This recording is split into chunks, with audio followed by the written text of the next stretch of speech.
sinusubukan ko rin naman. Pero sa palagay ko, itong leak na ito, nagawa ko naman kasi wala naman drifting na. Wala na rin ako makitang drip sa ilalim. Katulad nga ng mga sinasabi natin, siyempre hindi naman tayo perfecto o magaling sa pagmimekaniko. Kung hindi na natin kaya ang isang bagay, ipagawa mo na. Huwag mo nang pwersahin kasi kung pinilit mo tapos nagkaroon ng problema.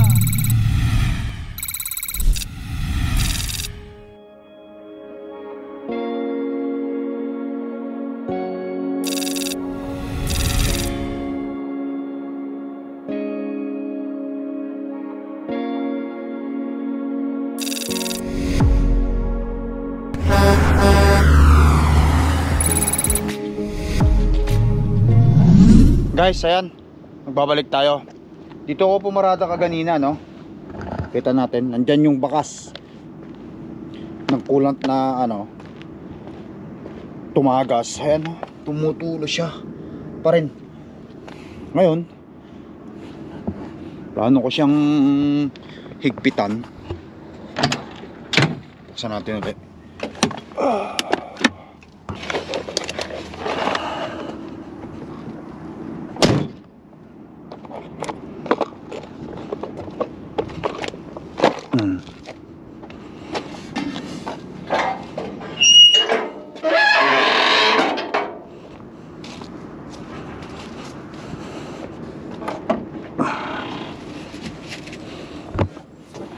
Ayan.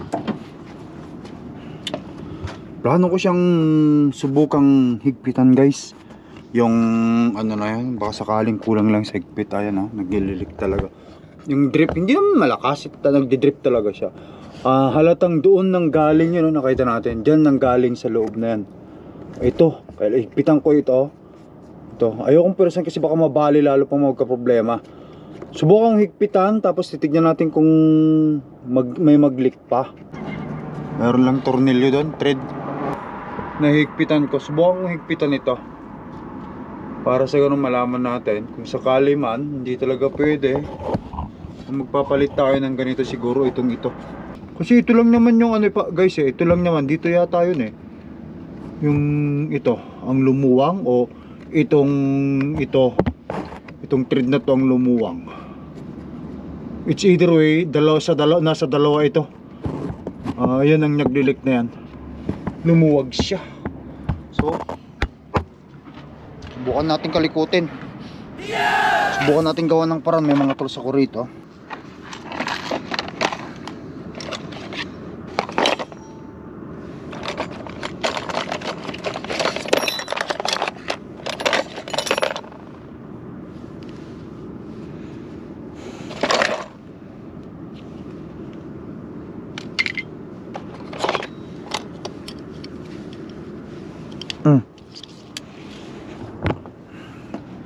Try natin, guys. Mahirap din naman kung paggawa agad. At saka para na rin yan sa guys, para na rin sa mga viewers natin.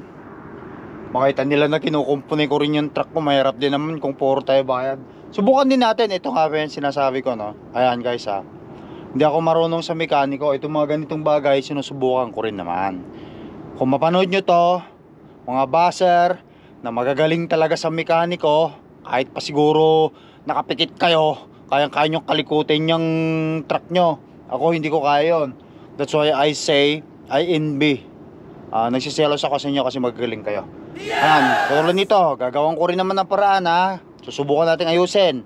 Pero kung hindi ko maayos ito, hindi ko na talaga pipersahin. Ipagawa ko na to sa mekaniko. So ang plano ko, higpitan ko yon, tapos bukas bibili ako, tapos repilan ko, tapos magdadrive tayo. At kung makita natin may mga tagas pa yan, talagang diferensya nga, hindi nga natin na-fix. Ayan lang naman kasimple yan Itan lang natin yan. Pasakali lang. Ito meron siyang parang yun.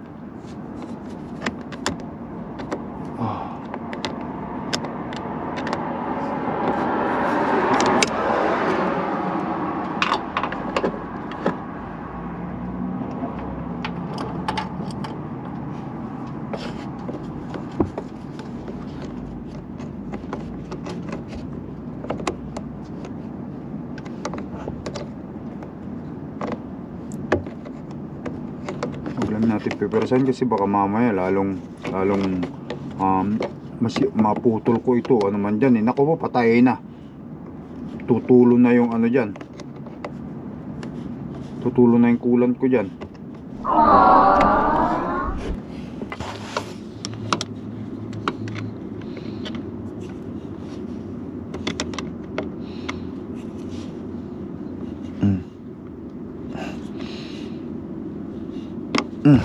Baka rubber na yung ano nito, na problema nito sa loob, kaya nag-leak siyang ganyan. Ito guys, wala namang basag ito. Wala namang basag. Ang pinagagalingan ng leak ito para dito sa tangke. Tapos mayroon pa siyang parang thread diyan. Siguro kasi parang may ano siya, mayroon siyang itim na pinagdikitan. Tapos ito, yung clamp na to. Tapos itong parang sensor niya siguro ito. Yan ang mga ano niya. So baka maano to, ano na, maluwag na, kaya ganyan. Pero wala siyang basag. Nakita ko naman, wala namang basag eh. Kung may basag yan, makikita natin eh. Halatang yan lang talaga guys, yung ano, yung ano dyan oh. Ito, tapos yung ano, lumuwag siguro yan. Hindi naman ito, kasi maigpit naman. Ayokong person kasi baka lalong mabali ko. Pag ito nabali mo, nawala na yung computer system na naman ng ano, ng truck, isi-shutdown ka nito. Kasi yung computer niya magsisignal sa motherboard o computer system niya na yung coolant. Kailangan repilan yan. Repilan ko lang muna, bibili tayo. Magpahugas muna tayo ng trailer dito guys. After nating nag-deliver, pahugas tayo ng trailer. Akala ko yung load ko na yun yung pinick up natin sa previous video vlog natin eh. Pauwi na ng Winnipeg, hindi pa pala. Hindi pa tayo nakakauwi ng Winnipeg. Ilang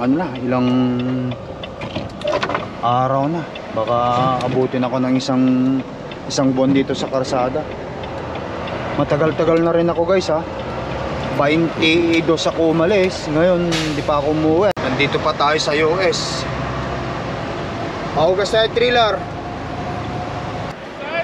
Trailer wash out. Back. Balak ko sana magpahugas, buti na lang umulan, kaya hindi na.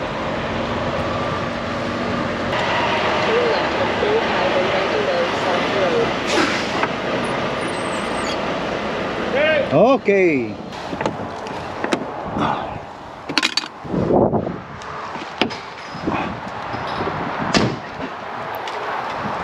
Just a wash out. Water? Eh? Water? Water? Oh yeah, just water. 55, right? Inside. Paying the boss there? Okay. Yeah.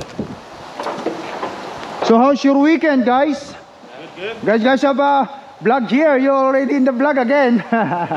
Always in the vlog. Okay, I'm going to pay the boss. Yeah, he's inside the trailer. Okay. Thank you, my friend. Yep. Have a good day.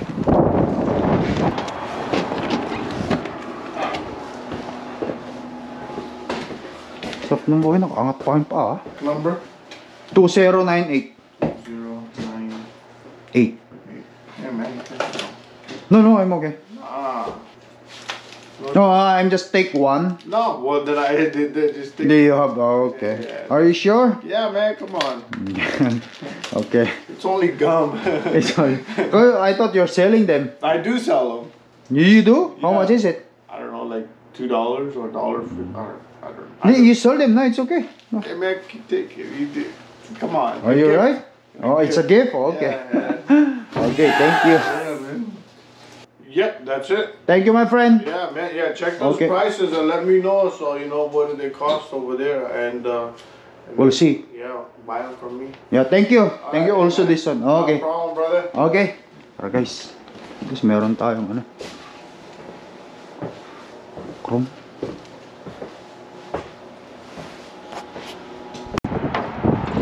Done?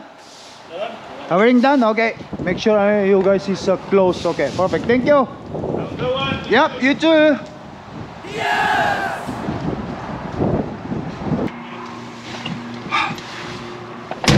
Alright guys, ayan. Oh, i-record natin ito.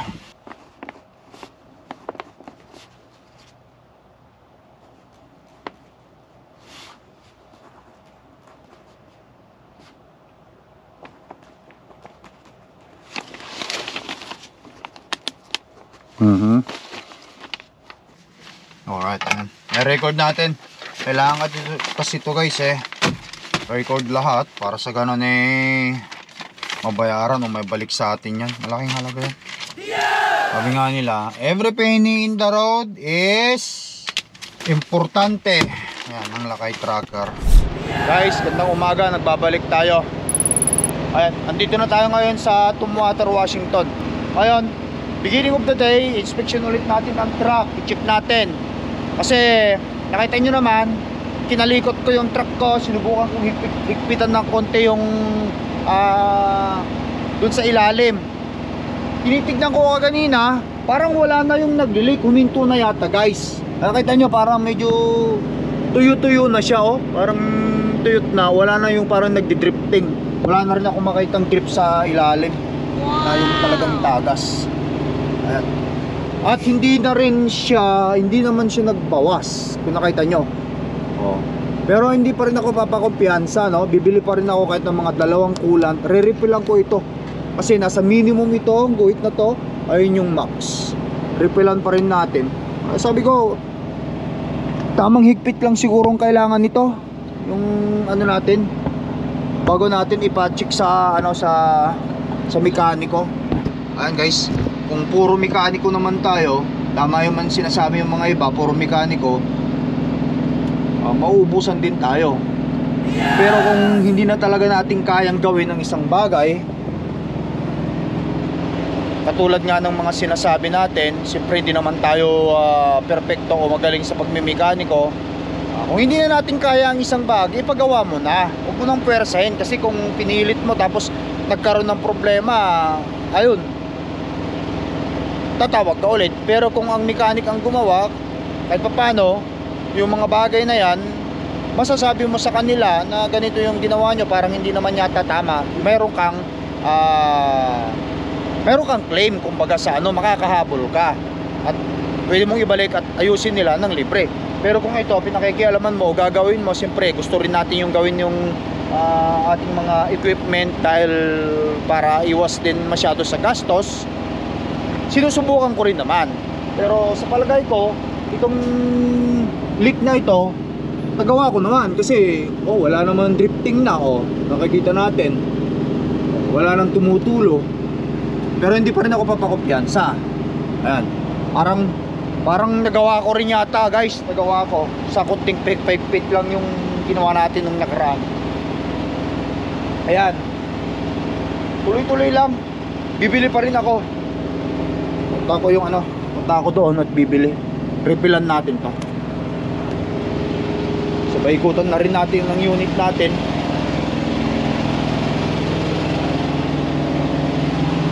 Apat na taon ni Cordapsia. Thank you Lord. Thank you Lord. Thank you sa inyo, sa mga walang sawang sumusuporta sa video vlog nila kay, at sa mga nagdadasal na matapos ko ang truck ko. Maraming salamat sa lahat.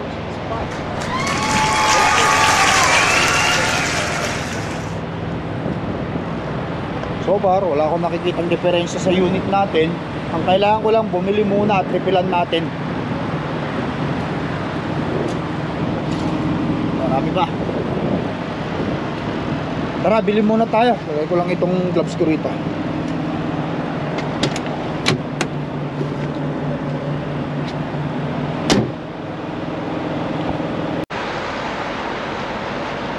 Okay guys, tara bili tayo. Meron tayo ditong 100 USD. I-cash natin.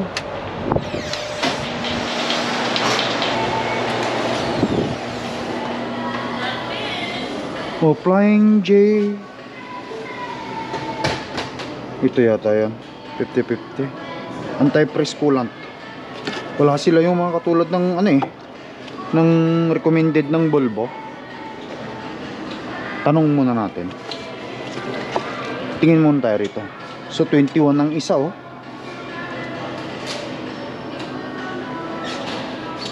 Ikutan muna natin dito, baka meron din sila rito. Flying J heavy duty diesel engine oil ng mga yun, Lucas, Magnum, anti-freeze coolant, 5 years mile, 5 years 150,000 miles protection, ready to use. $22. Mahal talaga, USD pa to. Ayun talaga, pagka you own a truck, kailangan yan. Pare-parehas. Pare-parehas ang presyo. Ay, 19 lang pala ito.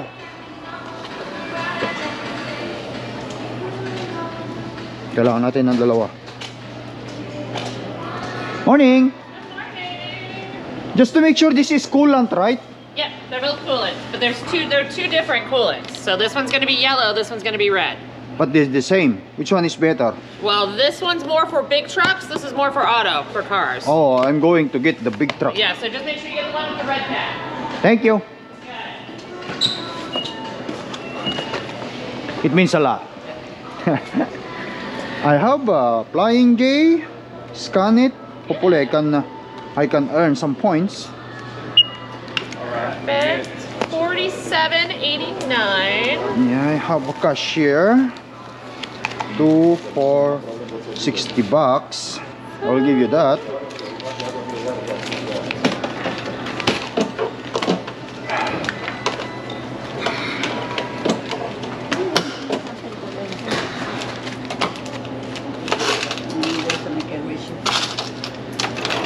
All right, $12.11, and there is your receipt. Thank you very You much. got it. Have a great day.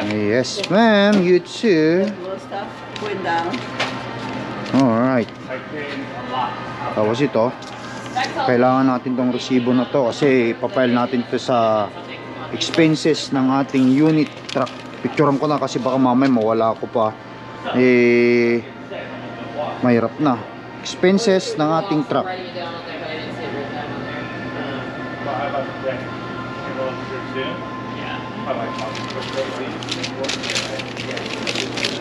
Okay. Tara, lagyan natin guys.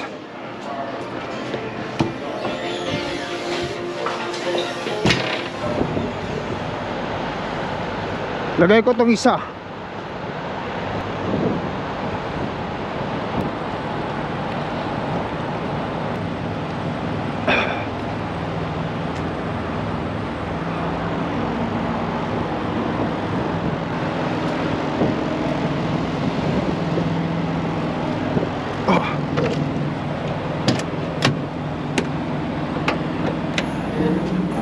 Yung panungkab natin, meron akong panungkab dito ng mga kung ano, ito eh.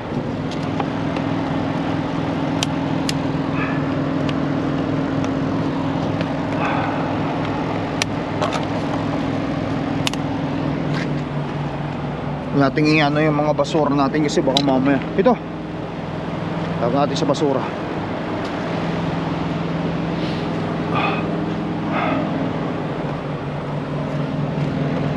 Tara. Iskartehan natin ng Cordapia.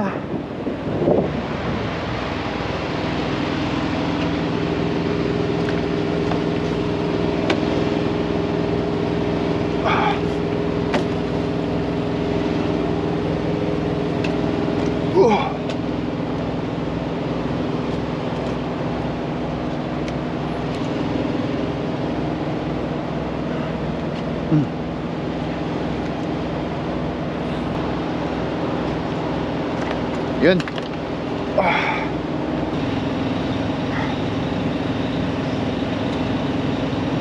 Lagay natin to. Lahat.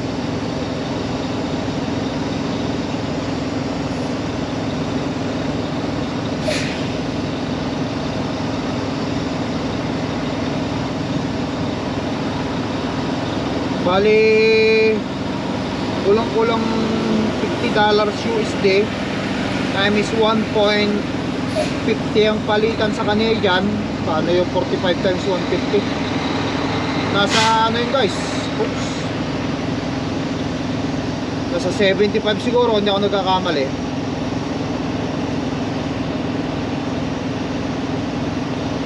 Oh, okay, ayun. Hindi pa pala ano guys, hindi pa pala mauubos yung ano. Hindi pa pala mauubos yung isang galon. Pero kahit pa paano, tignan ko pa rin kasi baka mamaya biglang umagas o mag-leak.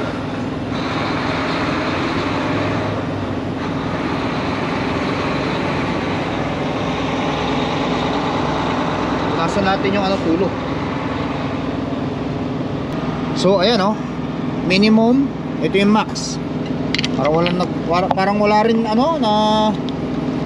kumbaga sa yung leak niya, hindi naman kasi ganun kalakas ang leak niya guys, kaya hindi naman tayo masyadong kabato, pero huwag tayong papakumpiyansa. Nagawa ko. Kaya pala natin kahit pa paano kalikutin ang truck. Kunting higpit-higpit lang, tapos refill sa coolant. Ayan, okay na, wala nang tumutulo. Tingnan natin, tuyong-tuyo na siya. Tuyot na, wala na yung drifting. At na-refillan ko na rin, nasa minimum, nasa max. Wala nang tulo sa ilalim, malinis. Ayan. Tara. Lagay natin ito dun sa loob.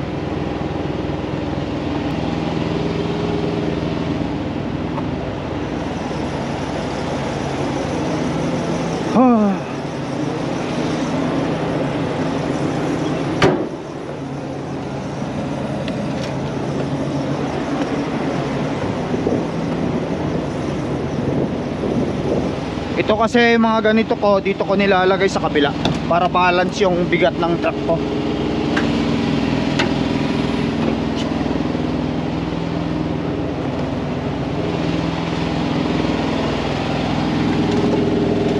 Alright, diyan ka muna. Meron tayong reserba. Good. Sarado na natin.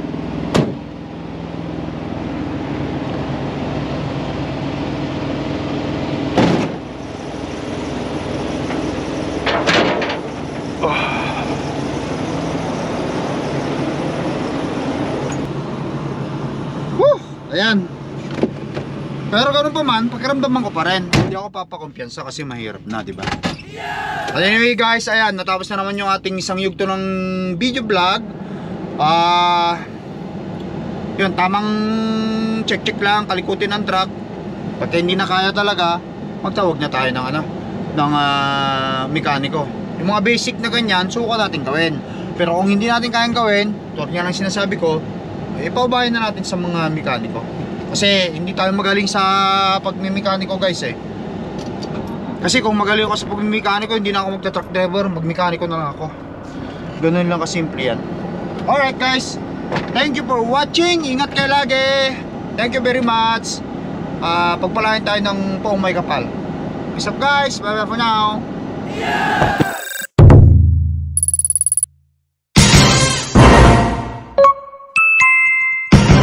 Lakai Tracker.